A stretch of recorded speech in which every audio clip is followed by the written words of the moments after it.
Did you guys get it? No, I didn't. Okay, I will send you guys a handout, it's real easy. I could have. You can do that for my license. So, you guys have your homework? Yep. Go ahead and turn that in to me. I will grade it and get it back to you next week. Huh? Do you want the government one? Not yet, I'll take the government ones. Here you go. Oh, I don't need the folders. Oh, not. I just, nope, because they won't be graded by the time you get back. Oh, okay. Thank you, toolbox. Well, My activity sheets. okay, sweet. Those are actually stapled. And make sure you guys are putting your names on things, because that's usually, is that most people don't put their names on it. So I will work to get you guys back your stuff right away. I'm gonna go ahead and shut the door.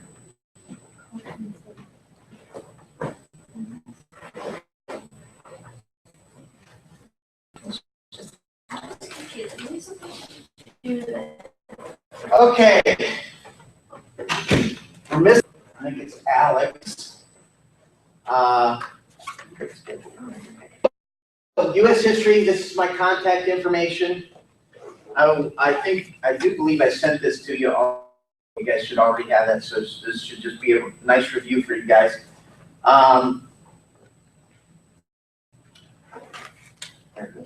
So make sure, the biggest thing that you'll want to know is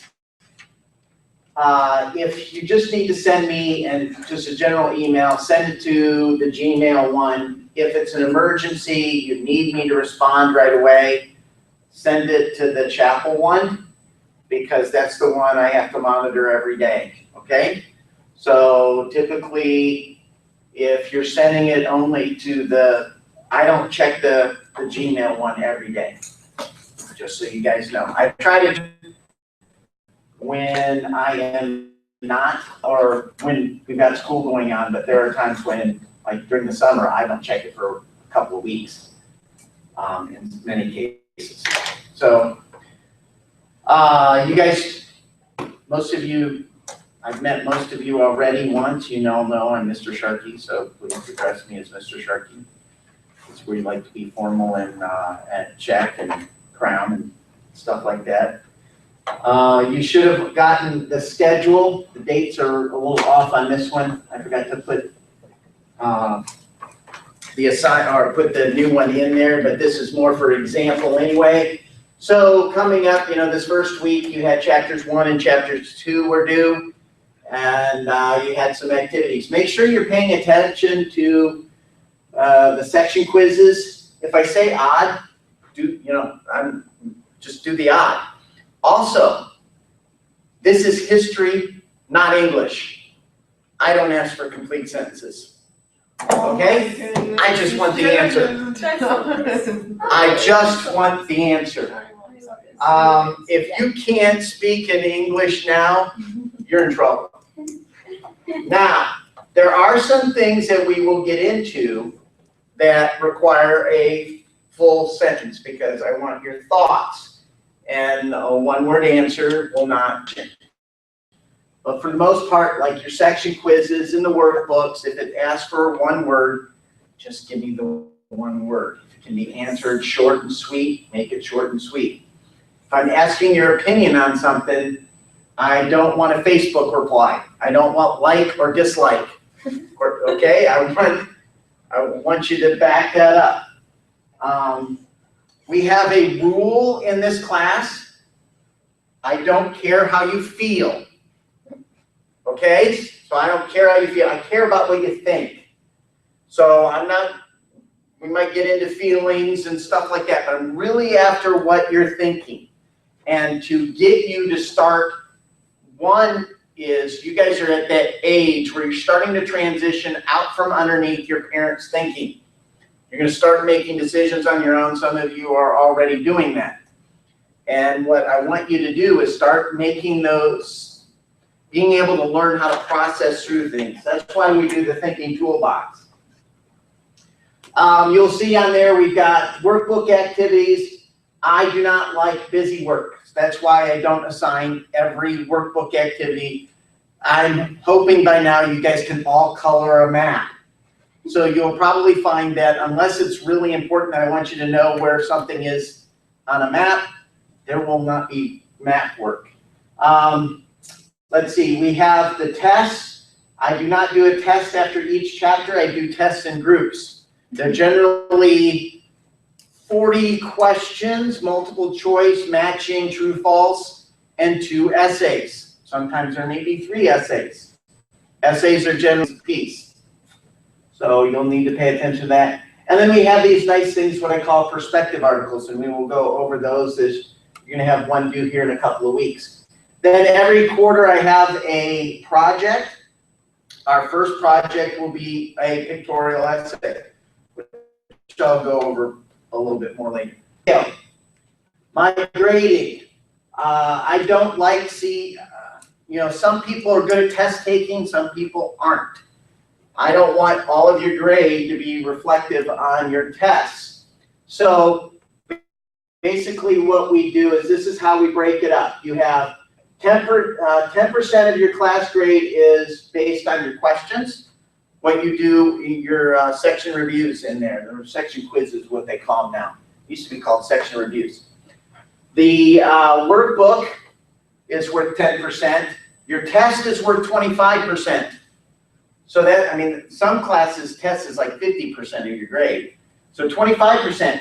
It means really right off the bat, you should easily be able to get 10, 20% piece of cake. And for some people, it might be a struggle to get 70% on my test. Others, it's like piece of cake, they get over 100. So that's worth 25. So you should easily get, almost that. And then class participation is worth 15%. So it means as long as you're not nodding off in class, as long as you're not rude, as long as you're not sharing your feelings all the time because I care about what you think, then this will be the easiest 15 points in the entire class. Thinking toolbox is worth 10%. Anybody box book? I think I might have lent mine out, so I don't think I have it. So with thinking toolbox, there's this thing here in the very back of the book. So the answers to each section are in the back of the book. Wow, Mr. Sharkey, that means I can cheat. Yes, you can cheat. Thinking toolbox, here's what I want you to do. Grade it yourself. Take it, be honest, because that's what I want. You guys need to take responsibility for yourself. Take the test, have fun with it, check your answers in the back. All I want is you to turn it in. I want to see that you did it. If you want to X off that you got it wrong, it's not going to affect your grade. All I want to know is, did you do it? Turn it in. Again, another easy 10% of the grade. So the object is for you to learn from that book. Learn what, basically it's a great book on teaching you how to think and how to process through different things. The other one here, the perspective articles. These are articles I will send you, and we'll have an example, and article to read. These articles tend to be about topics that are going on currently. Might be, they're difficult to read. Some of them are written by college professors. So you may have to reread them, and then what I want you to do is answer the questions for so many points. Pretty straightforward. Takes probably really 15, 20 minutes the most, and I have a couple of those, only 2 due every quarter. Then the last one is the project, which we will get into what we're going to do for the project at some point. Class time, what you can expect from class. We will do current events. So one of the things that I like for you guys to do is, this class is for you. I can get up here and talk all I want. I'm good at that, and I'm good at rambling on. But some of the best discussions are what some of the guys used to call rabbit trails. We'd get off on a topic on something going on a current event. And we would discuss that, and we would see how that impacts history. One of the things that with history is history's not something you just learn, it's something that you're living. And a lot of people forget that when they're looking at their history, that this is something that we're living on a day-to-day basis. We're living in actual history. So that's why I want you guys, if you can, some of the best places to go to, Fox News, Drudge Report. There's a Christian news network if you want to get something from their perspective. CNN, or what we call the Clinton News Network, you can go to there. I'm not a big fan of theirs. I'm not really a big fan of Fox either. Another one is The Blaze. It's a new by Glenn Beck's group. The Drudge Report is a great place to go if you want to see a bunch of headlines. And you will occasionally see what we will do is we will put Drudge Report up on the screen and go through some of that stuff. So should be helpful. Then we'll also spend time going through highlights of the current chapter. It's your responsibility to read the chapter and answer the questions. It's then what I will do is I will then spend the time going over with you different things that I think are important about that chapter. Homework, complete sentences. I already mentioned that. No, this class is hard. Do the extra credit when you have time. I said again, do the extra credit when you have time. The difference between somebody who gets and somebody who gets a B is the extra credit. Just so you know. Tests. Yay, tests. I will send you this nice document called What You Need to Know. And on that What You Need to Know document, we'll tell you exactly what the test is over. Because I believe in this idea of telling you what I want you to know and then testing you on what I want you to know. There will be rarely, I don't think there is any, dates in there. So you will not have to memorize dates. You will not have to go, gee, what year was it that they signed the Declaration of Independence? Now, I'm hoping you do know what day that is. But as a prime example, that's not what we will do. I don't even get into the idea of understanding what year something is. So it's What You Need to Know document. The only one is that I will not tell you what it is the surprise extra credit question. Now, I am very generous on extra credit. If you eat whatever you write, you will get at least 1 point in extra credit. I've made that just for fun because people come up with something creative to write down just so they can get 1 point in the extra credit. A lot of times it's something in the extra credit is something that we have discussed in class. So I want to go over that with you. You know, it's something that we have done in class. So you should be able to remember it and at least get a few points down there. On essays, they are essays. This is where you have to write complete sentences. I've had people who, the essay says, list and discuss the 5 principles of blah, blah, blah. They will actually just list those principles, and I immediately go, -1, not an essay format. So you lose a point for not being an essay format. Most of the essays, there's usually 2 per test. They're worth 5 points. The beauty of the essays are, the What You Need to Know document, I actually tell you what the essay is before you will actually know what the essay is going to be and how many points it's going to be worth. So there is no reason for you to not do well on the essays. And that's usually worth 20 to 30% of your test grade. So pretty easy, pretty simple.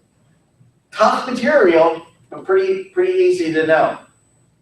And generally, first couple years I started doing this class, I had really bright students, and not saying that you guys aren't, but it used to be closed book tests. Here's the deal I make with all my students. If the average grade remains above 85% on the test, all tests will be open book. You'll have, and I think it's an hour to have your book open during the test when you take the test. Now, granted, when you saw that, our test is over 4 chapters, so you got to go boom, boom, boom, boom, get through it. So you still need to know your material, but you get the book for an hour. If we don't keep the average score above 85%, then what we will go to is a 1-page sheet of paper. Because what that tells me, if you're not able to score above an 85 on an open book test, it means you're not preparing enough. So then I will make you prepare by making you do a sheet of paper and write, put your notes on a notebook sheet, front and back, and that's all you'll be able to use. But then at least I know you're preparing. My goal in this class is I treat this like it's a college level class. And so I treat you guys like you're college level students, which means I have I expect certain things out of you, and I believe all of you are capable of doing everything that I ask. So I think it'll be good. Okay, perspective article. This is the only other thing where we're going to need complete sentences. And this is where I'm looking for what are you thinking about this article? What is the purpose of the article? What's the main point of the article? And then I ask this question, and it's worth 5 points. So each perspective article is a total of 25 points each. The last question for 5, and a lot of people are like, I don't know. It doesn't remind me of any. I ask you, where in history is there something similar to that happened in this article? And many people go, gun control? I don't think they've ever talked about gun control in history. Really? Yeah, just go to, you can even go to more recent history of Australia where they've taken away everybody's guns. Or England and the United Kingdom where they've outlawed guns, and now because they outlawed guns, they've outlawed knives. Because they've outlawed knives, now they're thinking about outlawing baseball bats, because criminals go from guns to knives to baseball bats, and so who knows what's next? Probably hammers, or so you're not going to be able to buy, you'll have to get your hammer license in England if you're going to work on your house. You'll have to get a license for that. So it kind of shows you what my view on some of these things are. Projects. Our first project is what we will call a pictorial biography, and I will give you an example of that at a later date because it's not due for 8 weeks. But what we will do is you will create a PowerPoint presentation, and that PowerPoint presentation will be, you will take a subject such as George Washington, and you will find pictures on the internet of George Washington and tell George Washington's story through a PowerPoint presentation. Now, the nice thing about this is you don't even have to present it. It's designed in a way that it presents itself. So you have captions on there. George Washington was born. Oh, here's a picture of his house. Today, where he was born. Here's where he lived. Here's him at the, just stuff like that. And it's typically about 20 slides long, so you're looking at about 20 pictures and stuff. And for the most part, pretty easy. So that's an intro to the actual class itself. Let's see. Now we will move on to actually chapter 1. So, and again, a lot of these things that I will talk about will be in the highlights. And so you'll be able to see exactly, or in the what you need to know document, so you'll have that. It is helpful if you take your own notes, which is always good. And you can walk through the book with me. Just leaving the building. So, first thing, past week, current events. Anything exciting happened? We can always start with the Browns lost. I think that would be probably 16 out of the next 17 weeks because there is the bye week. But they may struggle winning the bye week too. So. Hillary got pneumonia. Hillary Clinton has pneumonia, which they were talking about in. They were talking about, I guess, over the weekend. She collapsed at an event. It was on TV. They've been hiding the fact that she's had pneumonia since, I guess it was diagnosed on Friday. She collapsed at the event. She came back out. They said, oh, nothing's wrong with her. They're coming out and saying, yeah, well, no, there is something wrong with her. So she has pneumonia, which, at her age, that's not a good thing to have. There's a lot of people that, when you get up in your 70s, which she is in her 70s, which is surprising because she's 70 and I think Trump's in his 70s too. So it's kind of a throwback from the last three presidents we had, which was Bill Clinton was young when he was elected president, and George W. Bush was young when he was elected president. Of course, President Obama was young when he was elected president. So interesting that we have on the ballot two 70-year-olds running for, unless a third-party person wins, which I doubt. So, anything else, current event-wise? Anything important happened in the past week in history? School started? School started, yeah. Well, I guess that could be important to some people. Anything else? Yeah, anniversaries too, like September 11th. September 11th, yeah, we have the September 11th. If we have time at the end of class, we will go over that a little bit. More closer to home, Battle of Lake Erie happened in this past week. Actually, it's been last week, but still close enough. Anybody know what the Battle of Lake Erie is? Well, we haven't covered it yet, so you really should know. War of 1812.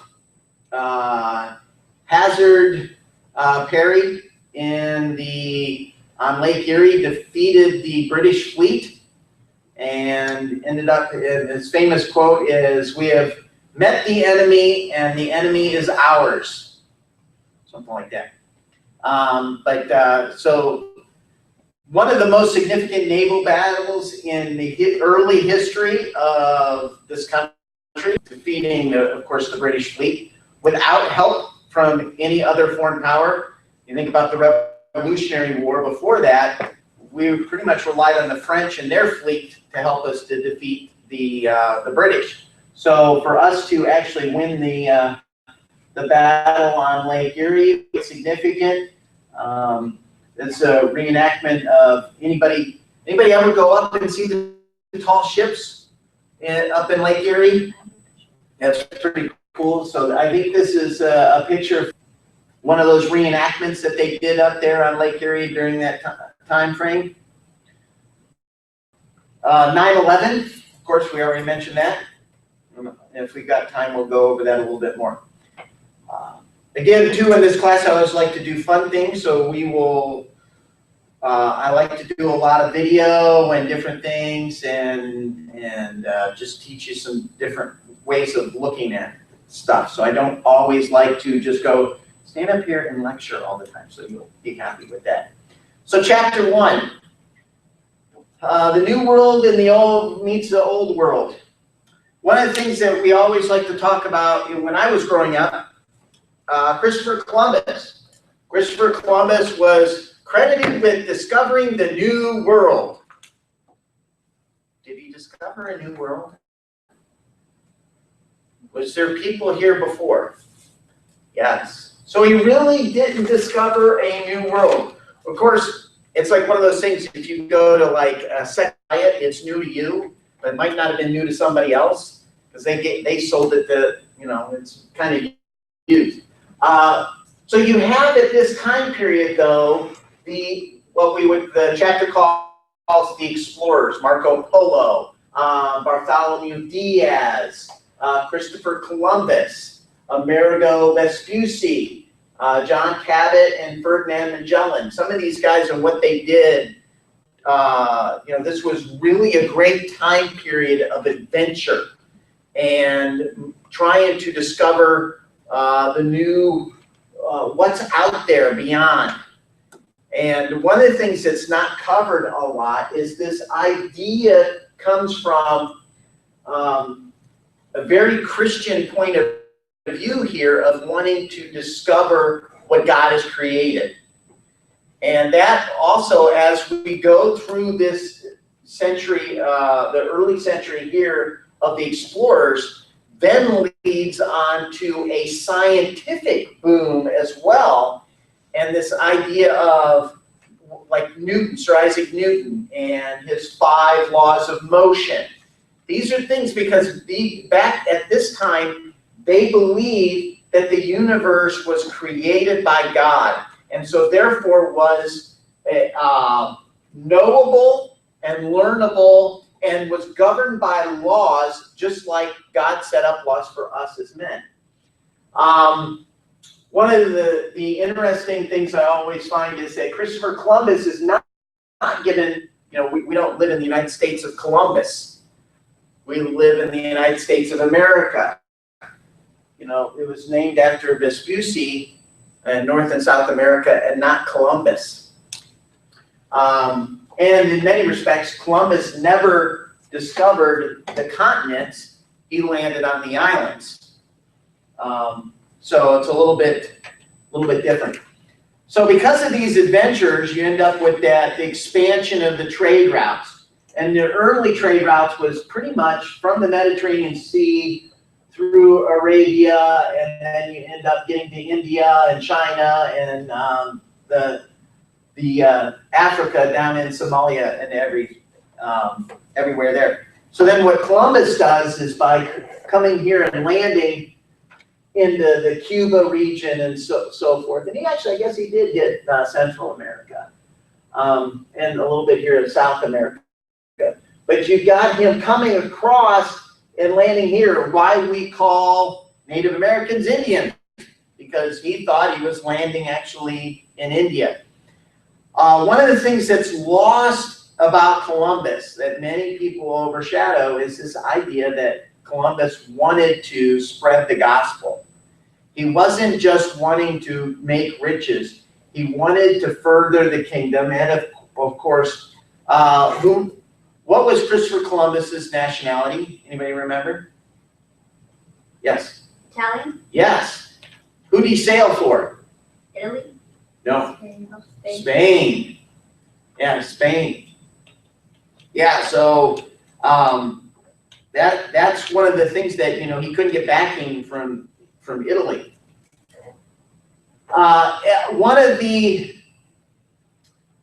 During my time when we were growing up, one of the things that was always thought about with Christopher Columbus was that back then they thought the world was flat. No, they didn't think the world was flat.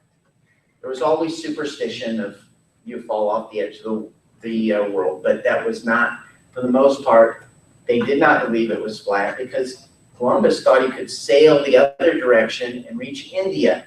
So he clearly thought that the planet was round. But see, one of the things that we do, and this is the evolution dilemma that I would call it, is because many today's society believes in evolution, what do? We think we're smarter than everybody else. We are, we've evolved from the people before us. And in actuality, that's not true. In fact, I think we're seeing us go the other direction, that we actually don't think enough. During this time period, you also have you also have the Enlightenment come forth during the same time period. The Reformation and the Enlightenment is what sets the stage for an independent colonies and a movement. And you end up out of the Enlightenment become these great minds like a John Locke and some of the other great minds who talk about economics and government and freedom and how these things should impact us in society today and how they impacted them. Of course, out of the Reformation, you get Martin Luther and this idea of going from the priesthood and the Bible. Remember, the Bible was not something that everybody had. The only people allowed to have the Bible were the priests. And they were the only ones allowed to read it because there was this belief, well, if we let the common people read it, they might misinterpret it. Oh, like you guys have been misinterpreting it and using it to power yourself? The other thing that many people forget, that during this time, when you have a family that's rich and powerful, who inherits the titles and the land titles of the let's say the duke? Who gets the titles from the duke? It's the firstborn son, right? The firstborn son is the one who gets all of the titles. So what did you do with the second and thirdborn son? What did they get?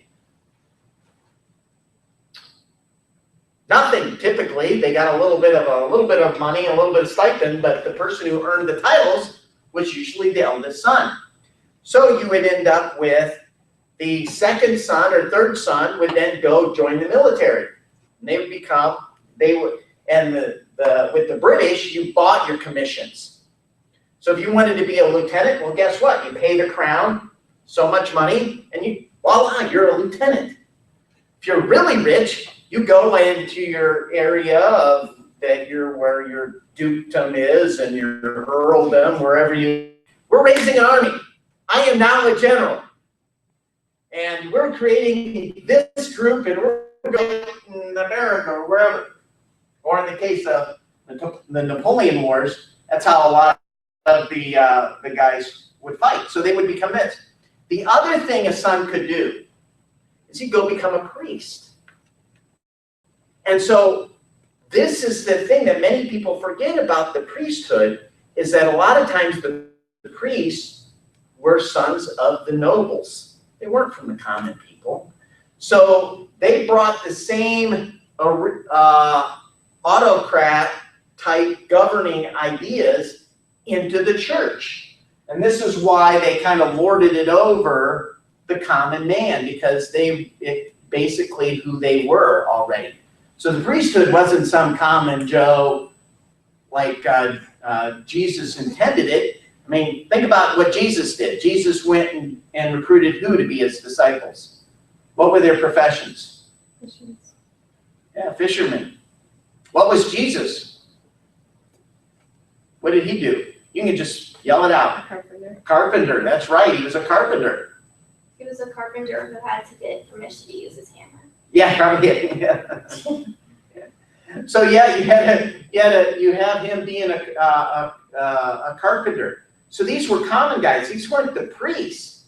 Think about the priest during the day of Jesus. He called them a brood of vipers, sons of the devil. So he didn't think too high of it, because they tend to be a little bit more corrupt and like to lord it over the people. So the same thing was going on during this time, which is why you end up with the Reformation, and why Martin Luther, they try to put Martin Luther to death because of it. But he changes the idea of the whole priesthood and this priesthood of believers. Then you move on to the Spanish century. You have Cortez. Now, these are some things that you guys are going to have to remember. The Spanish philosophy behind their expansion. Anybody remember what that is? What was the Spanish's idea when they wanted to go and explore the world? Anybody remember? Go ahead. Is it gold? Gold, right. They wanted to go and get gold and bring it back to Spain. So their whole philosophy was go out, conquer the people, steal the riches they have, take it back to Spain to make Spain wealthy. And that worked for a while, because they built up what we would call the Spanish Armada. And they became really... So then, you guys, one of the things that you're going to need to know is what ended the Spanish dominance. Anybody remember?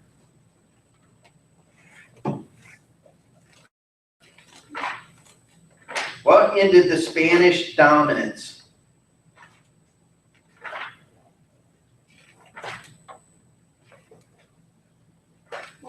like that dude who was friends with Elizabeth I and he like took his boats and went and shot a bunch of guys and some of the ships. So in the Spanish, in 1588, the Spanish Armada, this is on page 18 of your book. The Spanish Armada, 130 ships and 30,000 men entered the English Channel. Drake, which is a great, there's a great book out there called Under Drake's Flag. There's actually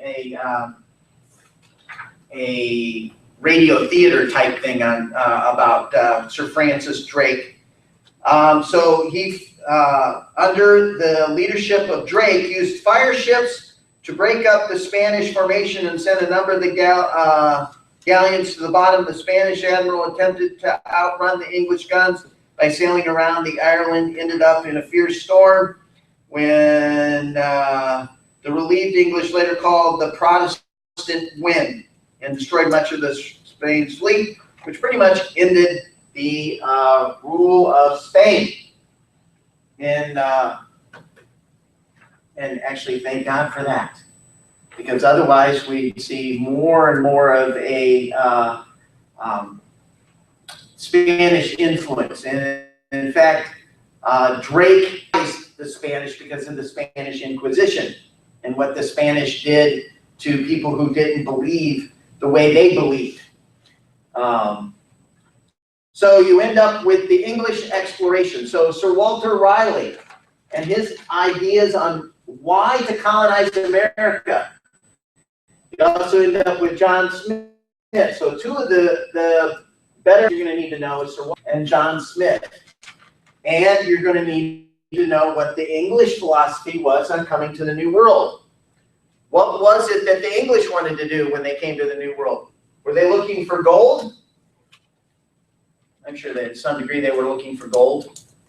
What were they trying to do?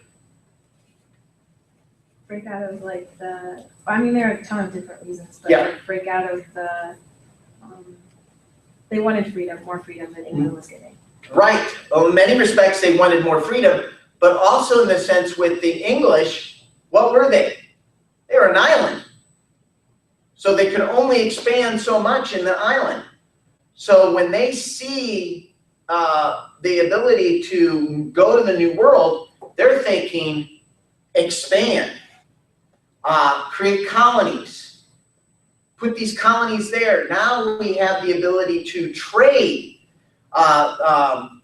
The English were very economic minded, not just bringing the gold back, but in the sense of what we would call entrepreneurs today. Create an economic environment in which the England itself grows economically, but also the New World as well grows economically. So they wanted to create these footholds in the New World, as we would call it, well, in North America, so that they could then have places to trade. So they really, when they came over here, they wanted to actually trade with the Indians. They didn't want to create the slave thing. That just ends up out of the natural sin nature of man. One man lording it over the other. And then what you'll need to know is also the French exploration. Notice I don't have any French names up there because most of them aren't very notable.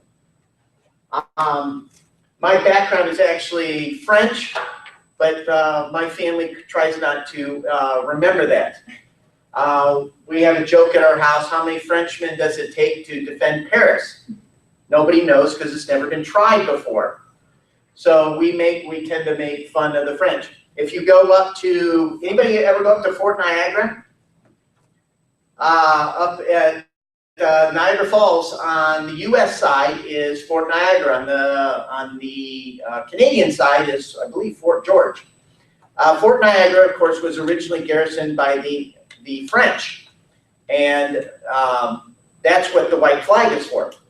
Because if you notice the French Marines, that's what their flag was, the white flag, which is kind of funny. You gotta. Sometimes I look at those things and I go, boy, God, it's just humorous. Because the way things work out, the white flag being the French. You know, it's what it took to make the French strong was Napoleon, who was not French. So, one of those things that you need to know. What was the French philosophy? This is one thing that I will say that I do like, of course, about the French. What was the French philosophy? Did they have intent of colonizing? Their goal was really, they were looking for adventure. So that's why you have a lot of the fur traders and the mountain men and stuff like that coming over into Canada from the French. And Canada tends to be more of your French background. And the French came over here because they were looking for the adventure. Now, did they end up setting up colonies? Yes, they did, of course. So did the Spanish, but it wasn't as successful as what the English did. But the French were looking for that adventure. Fur trading, going out there and exploring the new world is really what the French were after.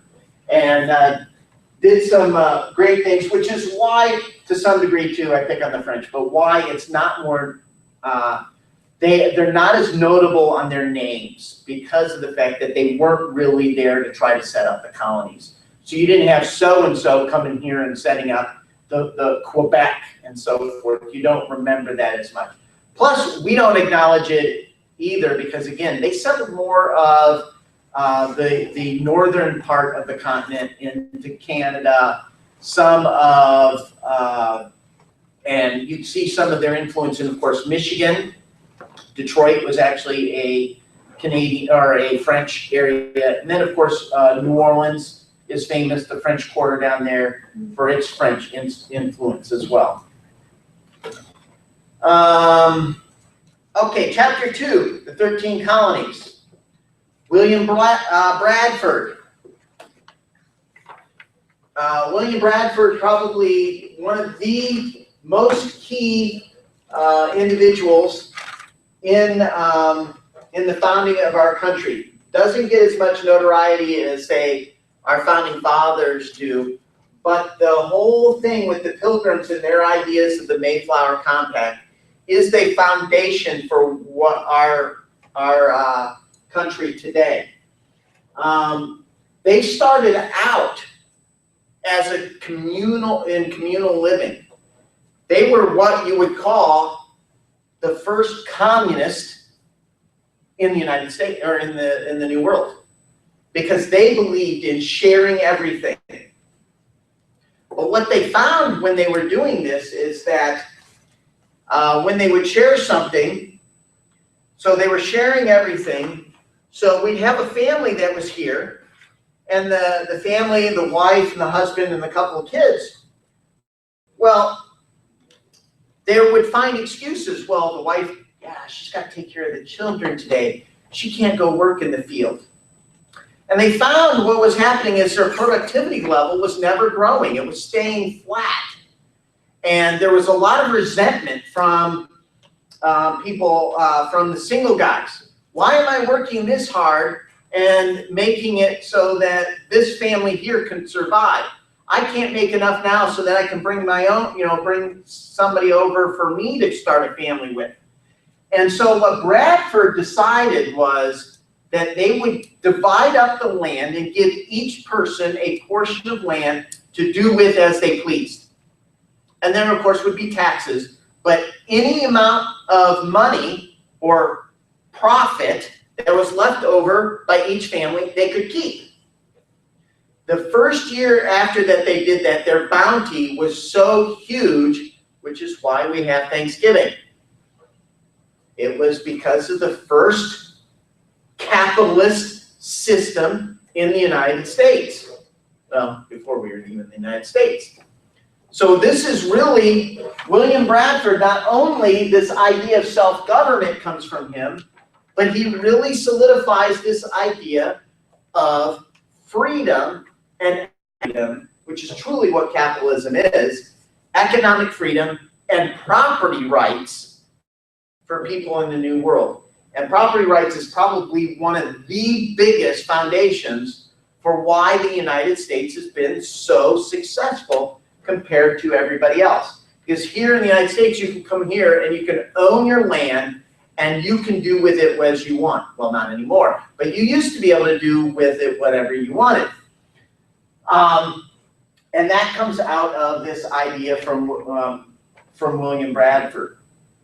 You also, during this time, of course, you have the Puritans coming here.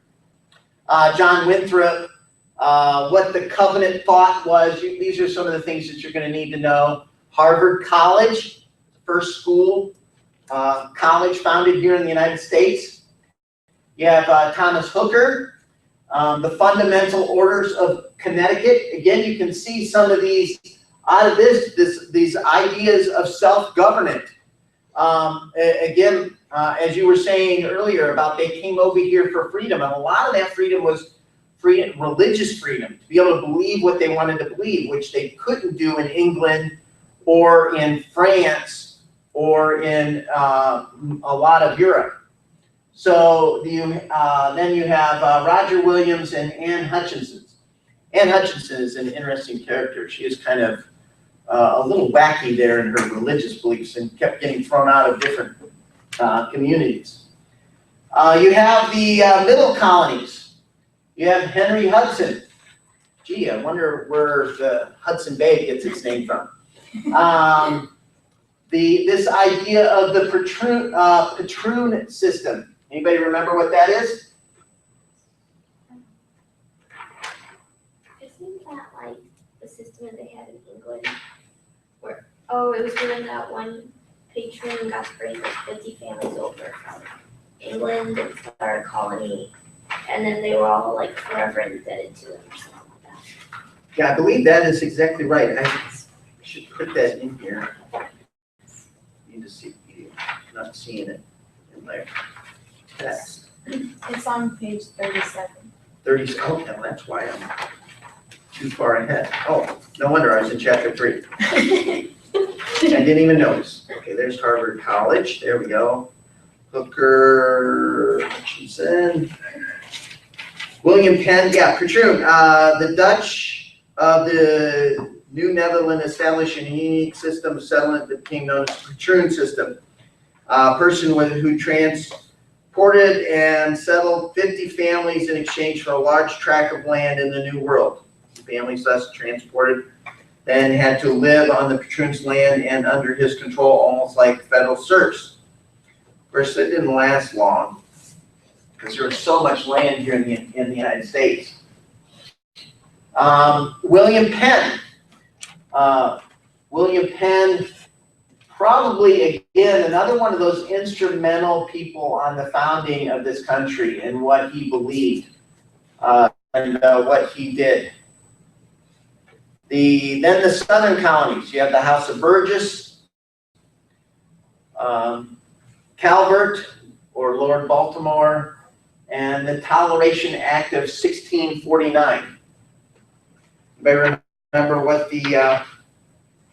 of course, William Penn's from Pennsylvania, not New York. It's kind of a joke, but. So, let's see here, where is it? Toleration Act. To give liberty to the Catholics and still attract Protestant settlers, the colony leaders established religious toleration through the Toleration Act, which provided that no one professing a belief in Christ should be troubled in the free exercise of his religion. Since Protestant settlers outnumbered the Catholic leaders from the very beginning, the act was indeed shrewd. By 1776, Protestants heavily outnumbered Catholics in Maryland.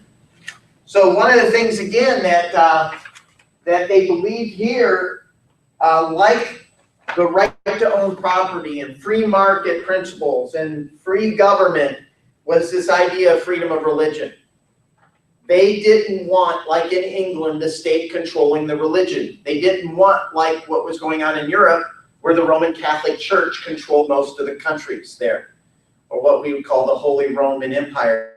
Even when the countries were separate, you had France, you had all these other separate countries, they still kind of went at the leadership of the Pope out of Rome. And that would cause some problems. So one of the things that they didn't want was us to have some. They didn't want us to be beholden to any other country or any certain religious viewpoint other than what was here. So if you had a Protestant church here, that Protestant church here could govern its people the way it saw fit, but it did not have to answer to the Church of England, and so forth and so on. And that's how we got the religious freedom. And we'll see that in future chapters when we start looking at how the Presbyterians governed themselves, how the Episcopal Church governed themselves, and how they set up their leadership, and how those then also had an impact on how we set up our government here in the United States, because very, very similar in what it did. So very, very shrewd. The other thing too is look at our presidents. How many Catholic presidents have we elected?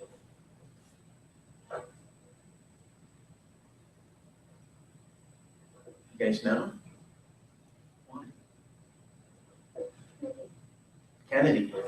And in fact, many people wouldn't vote for Kennedy because he was a Roman Catholic, and they thought for sure that if he was elected president, we would be then being controlled by the Roman Catholic Church. There were some people who feared that back then. It's also some of the, when Mitt Romney ran 4 years, there are a number of Christians that I know of who would not vote for Mitt Romney because he was a Mormon. And Mormonism to them was a severe cult, and we couldn't have somebody who was a member of a cult leading the country. And he said, well, gee, that's much better than some atheist, secular humanist running the country, which is what we have today. And if Hillary wins, we'll have again. And when we had Bill Clinton, we had, because Bill Clinton definitely was not a Christian, nor is his wife, nor do I believe is Obama. But I'm not going to get into that saying that Obama is a Muslim. I will say that President Obama is more of a secular humanist. He may say that he's a Christian and go to church, but if you watch his viewpoints, you will see that he is very much a secular in his tendencies. But this isn't the worldview class, but we do get into worldviews, but that's another class that I teach, is worldview. We're not going to get to see all of it, but I do want to kind of pay tribute. Like I said, I like to do slides or little videos.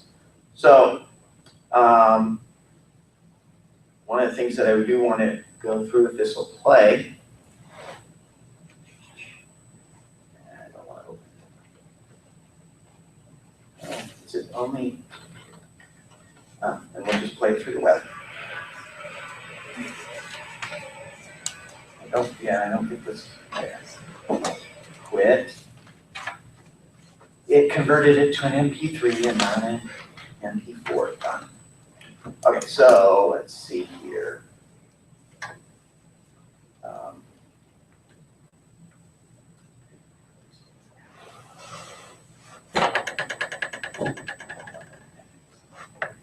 This is kind of one of the better. If you get a chance, I would watch. Yeah. Sorry, what are you doing? They're working upstairs. There's a. So this is.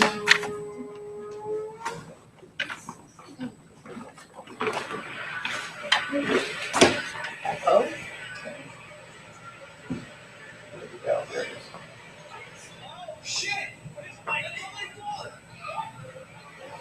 Let me pause this for a second. Audio. Now, I do treat you guys like adults, so there are, I'm sorry, we live in the real world, And so therefore, there may be times when there may be things that said that we're like, I don't agree with that. Well, one of the things that we want to do is not be concerned about that, but be concerned. Oh, darn it, it didn't play through, not changing.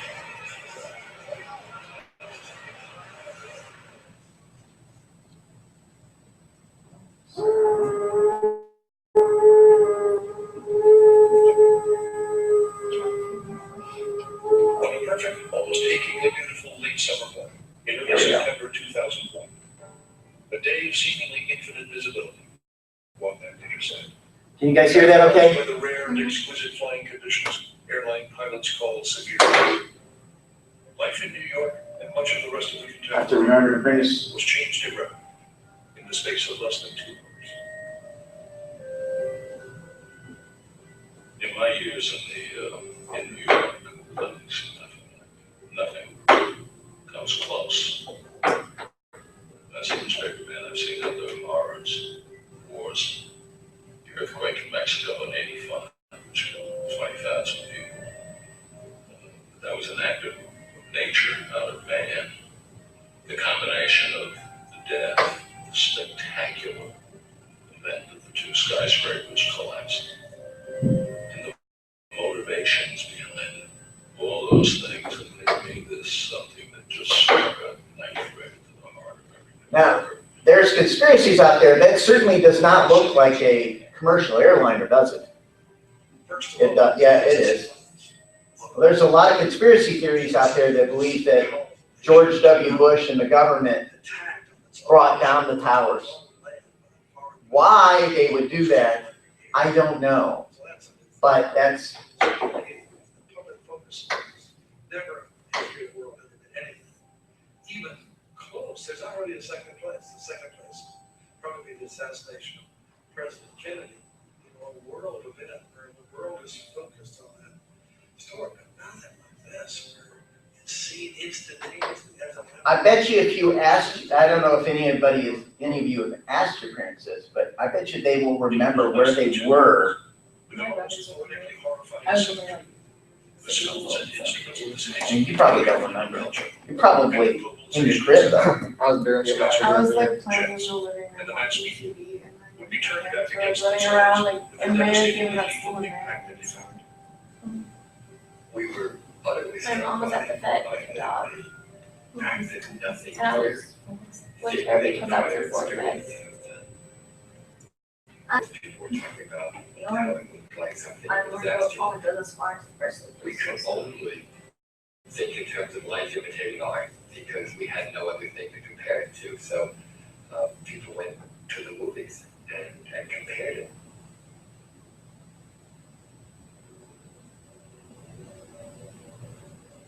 Around 8:45 a.m. on the morning of September 11th, 2001, people along the west side of Manhattan heard the piercing whine of a jet plane moving south down the Hudson. Everything about its trajectory was wrong. Heading south along an airway normally reserved for northbound traffic, it was moving much too fast and much too close to the ground, nearly 500 miles per hour at an altitude of just 900 feet, more than twice the speed permitted for aircraft that way. 500 miles an hour. It took less than 90 seconds for American Airlines Flight 11 to hurtle over the entire length of Manhattan Island. A little after 8:46 a.m., 137-ton Boeing 767 measured more than half a football field in length from wingtip to wingtip, carrying more than 9,000 gallons of highly inflammable jet fuel. Flashed across the final 20 blocks from Canal Street to the World Trade Center and tore through the north wall of the North Tower between the 94th and 98th floors.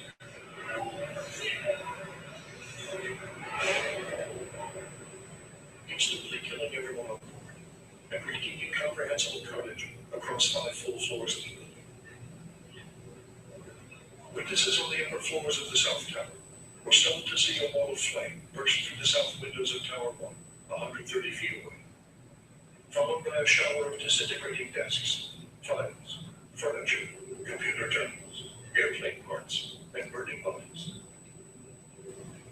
If you were just below where the plane hit, your ceilings fell, and you saw the glint of the plane going overhead, there's an overwhelming feeling of terror, and you were probably knocked off your feet. And of course, if you were in the zone itself, They could feel the building sway.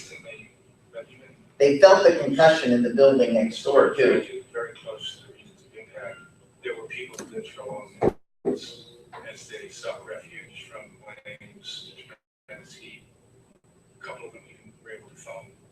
One of the things that the news media did not cover during the regular coverage of this was the actual people jumping from the building to escape the smoke and the flame and the heat. They preferred to jump and die rather than be burned or die of asphyxiation because it's so bad. The swaying took the form of waves that ran vertically up and down the building multiple times, sort of echoing up and down the building. And really the incredible thing is considering the speed at which those airplanes were flying, enormous weight, enormous speed, rather than decapitating the buildings or pushing them over. The buildings absorbed the impact entirely. They took the hit and they stood. A lot of people believe that the conspiracy theorists believe that there's no way that that building would have collapsed. There's no way. They had to have a team of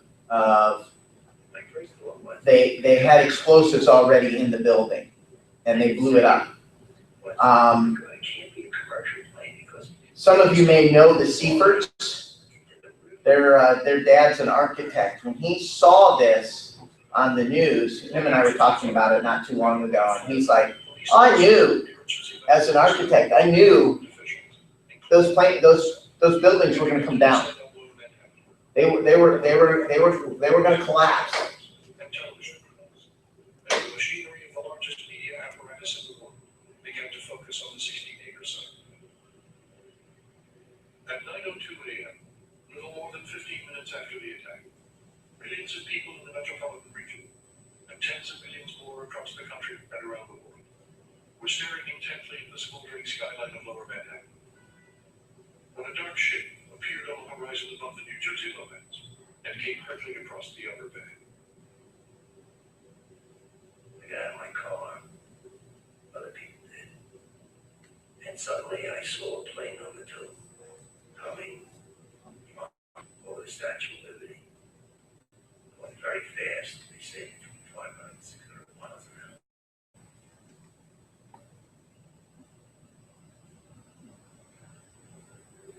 I saw it smash into the south wall of number 2 and hopefully get it. So That part that shot out there was actually the engine. Did it disintegrate as it was coming out? No, they're actually if you look, there's pictures of the engine on one of the roads. That one of the photographers has out there. I don't know whose it is, but they are actually pictures of the engine in almost the whole front of the engine pretty much intact still. I mean, it's just huge ball of fire. What was very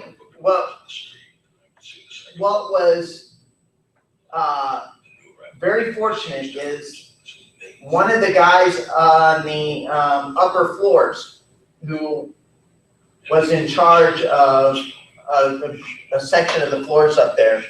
He actually evacuated his team out of the other tower before it got hit, because he was concerned that the one tower would fall, which it then would fall onto the other tower and cause damage and trap his people. So he had his people evacuated. One of the biggest problems that they had, though, was some of the people who were coming out of the second tower were being told by security down there, if you go back to your work. So some of the people got back on the elevator and went back up to their offices and ended up dying after being told to go ahead. And there were some people like, no, we're leaving. We're done. We're not working today. Not with this. An office fire which I imagine in all cases of non-fires, anything burning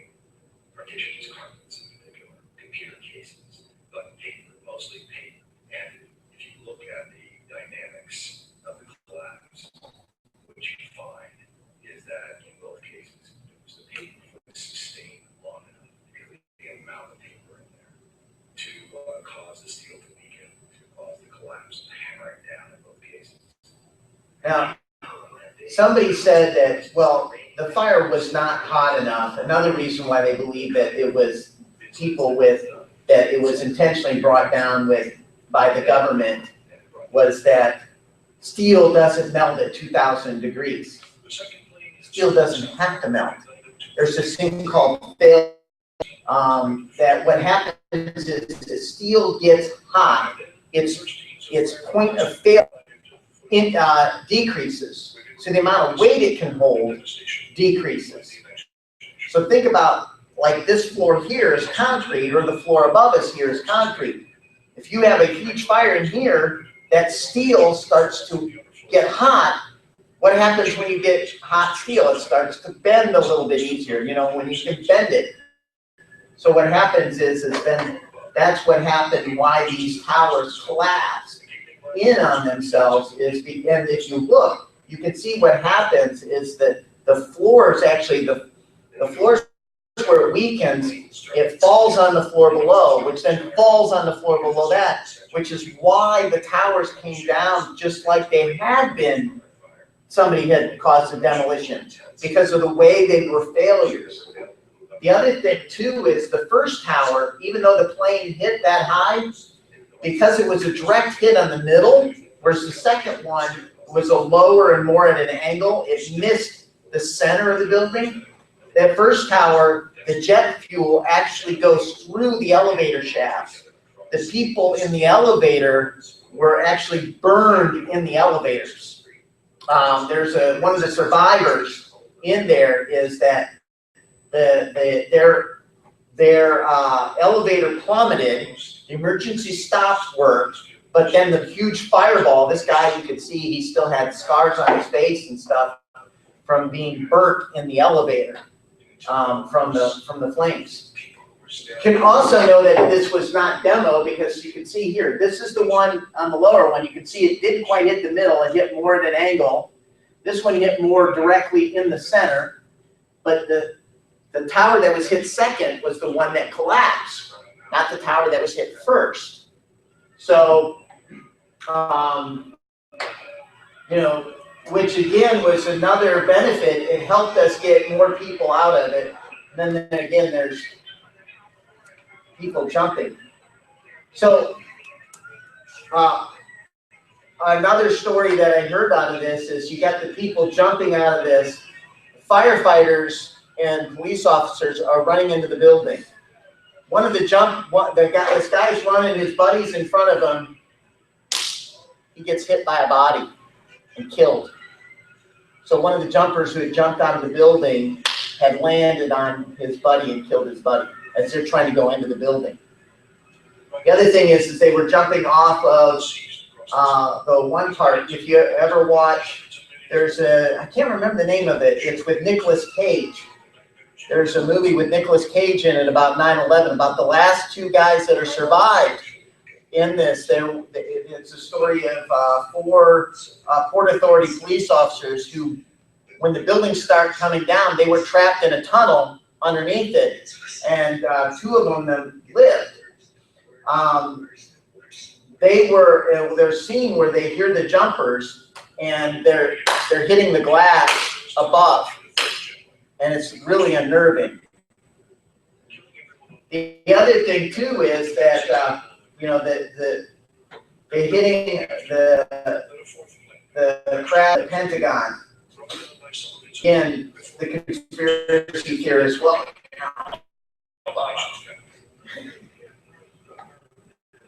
I love the conspiracy theories. Usually, the simplest answer is always the answer.